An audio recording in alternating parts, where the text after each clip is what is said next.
Many in education are beginning to design their own learning materials. With the growth of technology and the advent of flipped learning, more and more teachers are beginning to design their own materials instead of rely on others.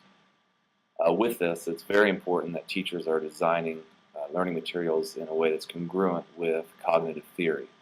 Today we're going to explore the multimedia theory and how it applies to teachers and designing multimedia instruction. Our objective today is to learn how to effectively implement the multimedia principle into educational multimedia. The effectiveness of the multimedia principle is easily demonstrated through a series of basic instructions. Pause the video and grab two pieces of 8.5 by 11-inch paper. Examine instruction set 1 on the screen and complete the task described. Now look at sample instruction set 2 and complete the task with your second piece of paper.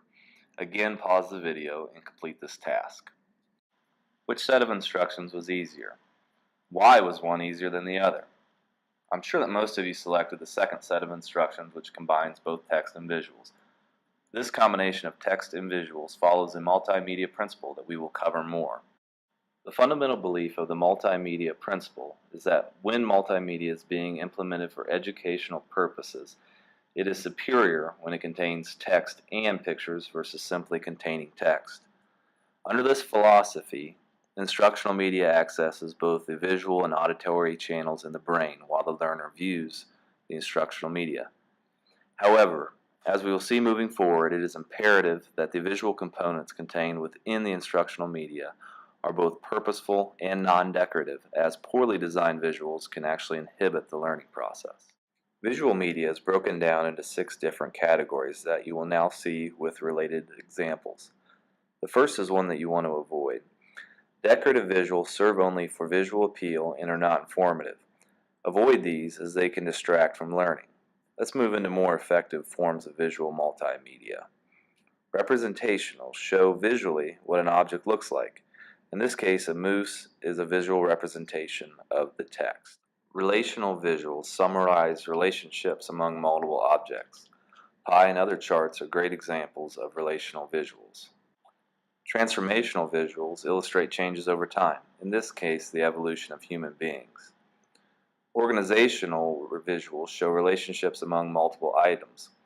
Graphic organizers and concept maps serve as productive organizational media. Interpretive visuals are media that make concepts realistic, like a diagram of an atom. As a social studies teacher, I strive to find engaging resources to implement in my classroom. One of the greatest things about technology is that it provides an abundance of resources that are superior to what is offered in traditional text curriculum that blend auditory and visual media. Now you see a more advanced form of visual media that follows the multimedia principle and is aligned to my social studies courses. This animation shows how the cotton gin functions. According to the multimedia principle, this is an example of a transformational graphic because it provides an overview of how something works.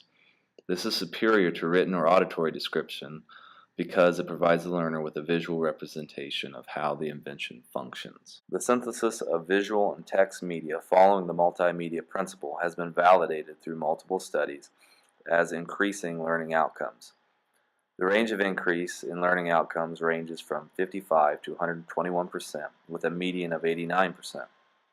The multimedia principle is further validated because research has also indicated that the synthesis of visual and text is even more effective for learners with little background compared to those with background knowledge.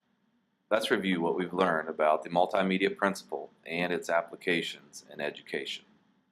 As we have seen, the multimedia principle is founded on the belief that educational multimedia can be improved with a combination of both text and visuals. This improvement can come from a variety of different formats as long as it is related to the given topic. Time and time again, the multimedia principle has proven itself effective through many studies and has been shown to be even more effective and therefore necessary when the content is unfamiliar to the learner.